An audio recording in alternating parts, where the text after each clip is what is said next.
რუსეთი უკრაინის დედაქალაქ კიევზე სარაკეტო იერიშებს აგრძელებს. 20 აგვისტოს რუსეთმა უკრაინის დედაქალაქ კიევსა და მის მიმდებარე რეგიონზე ათობით რაკეტითა და დრონით მიიტანა იერიში.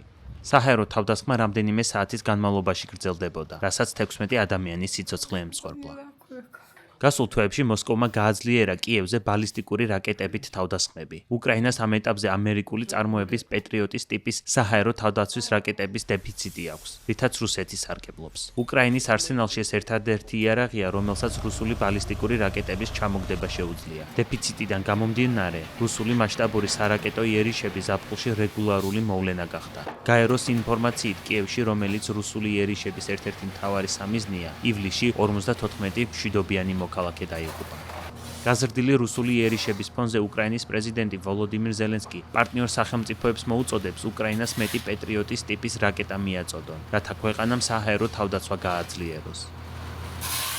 სამწუხაროდ ამჟამად ყველაზე დიდ გამოწვევას ბალისტიკური რაკეტები წარმოადგენს. მიუხედავად იმისა, რომ ამ თავდასხმის დროს ფრთოსანი რაკეტების დაახლოებით 90% იქნა ჩამოგდებული, ბალისტიკურ რაკეტებთან დაკავშირებით მდგომარეობა მნიშვნელოვნად უარესია. ჩვენ პეტრიოტებისთვის რაკეტები გვჭირდება და მათი მიწოდება მხოლოდ ჩვენს პარტნიორებს შეუძლიათ. იმის შესახებ თუ რა გვჭირდება, ჩვენ მათ ინფორმაციას ყველა დონეზე ვაწვდით. ვიცით, რომ ჩვენს პარტნიორებს ამ საჭიროების დაკმაყოფილების შესაძლებლობა აქვთ. ჩვენ საჩუქარზე არ ვსაუბრობთ. უკრაინამ მზად არის ეს იარაღი იყიდოს. ახლა მნიშვნელოვანია, რომ ჩვენმა პარტნიორებმა პირველ რიგში კი შეერთებულმა შტატებმა გადაწყვეტილება მიიღონ, შესაბამისი პოლიტიკური გადაწყვეტილება.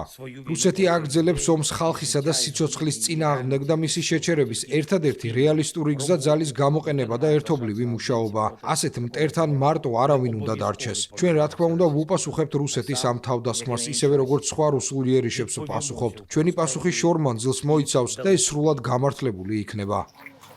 უკრაინის პრეზიდენტის ინფორმაციით, რუსეთი სამოქალაქო ინფრასტრუქტურაზე ამ თავდასხმას დიდი ხნის განმავლობაში ამზადებდა, სადაც გაერთიანებული იყო სხვადასხვა ტიპის ბალისტიკური და ფრთოსანი რაკეტები და დრონები. გაძლიერებული რუსული იერიშების საპასუხოდ უკრაინა განსხვავებულ სტრატეგიას მიმართავს. რაკეტების განადგურების ნაცვლად უკრაინის არმიის მიზანია გაანადგუროს ის იარაღები, დანადგარები, სამხედრო ობიექტები და საწყობები, რომლებსაც რუსეთი ამ რაკეტების გაშვებისთვის იყენებს. ასევე უკრაინა რუსეთის ტერიტორიაზე შორმანძილზე მოქმედი დრონებით ნავთობის ობიექტებს უტევს, რამაც რუსეთის მასშტაბით საწვავის დეფიციტი გამოიწვია. მოსახლეობასა და ეკონომიკაზე გავლენის მოხდენის მიზნით კი კიევს ასევე იერიში მიაქვს ქვეყნის უმსხვილეს ონლაინ სოციალურ ვაჭრობის კომპანიის Wildberries საწყობებზე.